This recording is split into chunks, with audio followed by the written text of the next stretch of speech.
When this sign is displayed, please do not turn off your console. You are now ready to begin Detroit.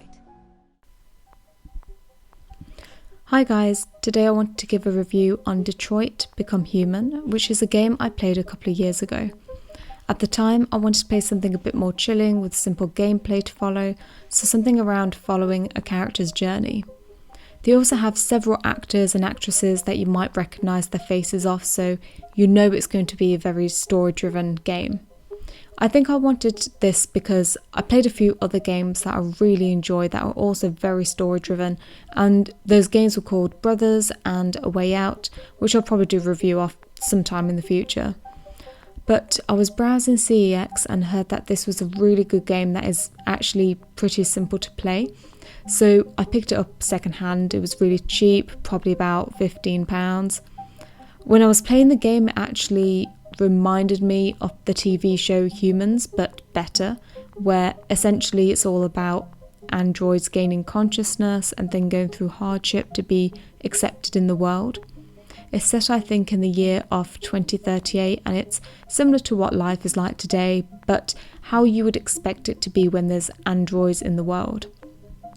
They're doing the shopping, they're doing the housework, all those mundane everyday tasks, but also taking up roles such as investigators. The game specifically actually follows the plot of 3 androids who each have their own interesting story. So there's a woman called Kara who basically is a maid in a house who also looks after this young girl, but after a series of events that I don't really want to spoil, she starts to think more human thoughts and ends up having to protect this young girl. And so you see her journey into becoming human and their hardships.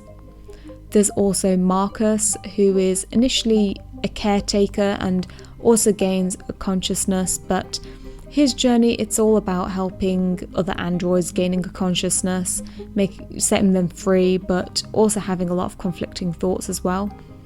The last android is Connor, whose story is very different.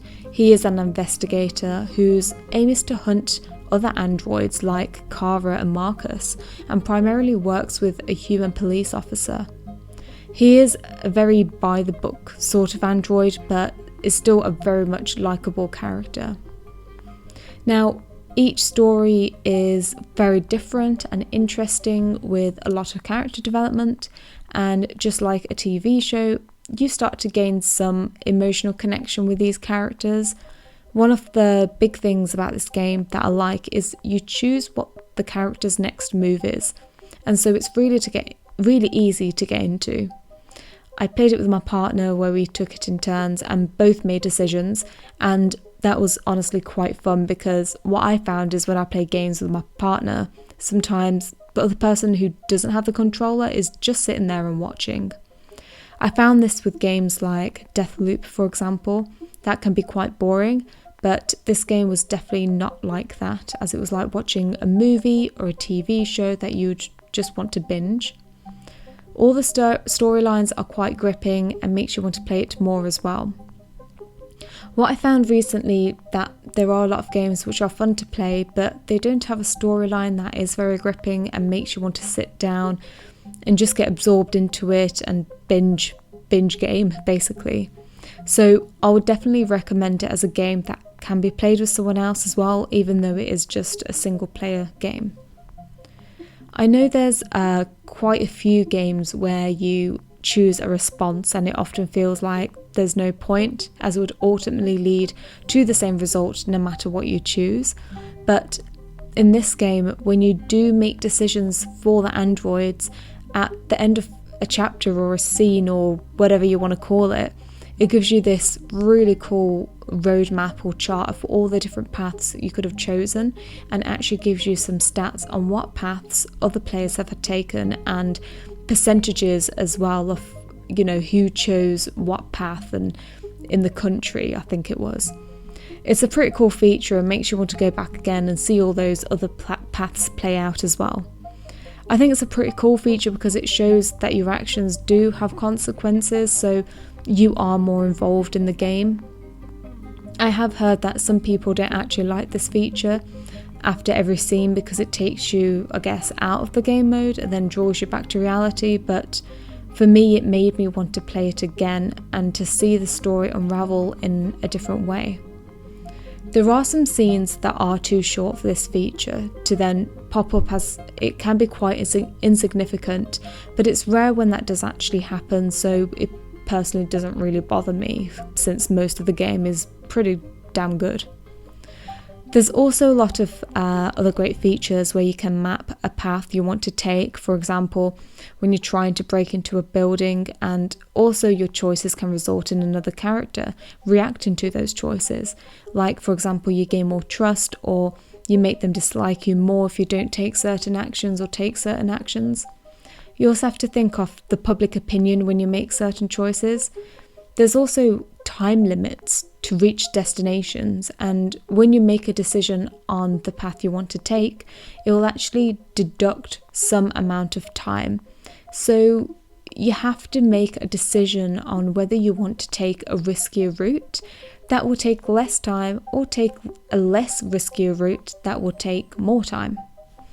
It's also very easy to play, so if you're a person who's new to games or just want something chilling, this is definitely a game for you. You're just pressing buttons the entire time, but with some slight time pressure due to the countdown when you're actually making a decision on what character should do what. So you're not overthinking your decisions, you're just going to do what you want to do and what your gut tells you to do. Now, the different characters' stories also start to intertwine with one another, so it does all connect into a bigger plot line too. Each character also experiences very human emotions like regret and confusion on their actions, so this actually makes you rethink your own decisions and how the character's plot line should go. I did expect there to be some challenging sort of puzzles or something, but there wasn't. It seemed like they concentrated more on the story and the journey the player goes through with these characters. The graphics are also very good. I honestly have no problem with it. It's actually cleaner than a lot of the PS4 games I've played, and I think it's even better on PC from the limited videos I've seen that others have uploaded.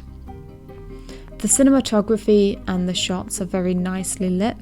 Sometimes when I play games, it's way too dark, and when you adjust the settings, it just doesn't look right. But you can tell they had a major focus on the cinematography since the storyline is such a huge part of the game. The controls are also really easy to learn, and it guides you how to do certain things pretty much throughout the game. You start to learn some combat patterns, but it should be quite easy to pick up for a casual gamer and even a non-gamer. But anyway, I hope you enjoy this video, and I hope the clips as well have convinced you to give it a go. As I said, it's not too expensive when getting the game secondhand.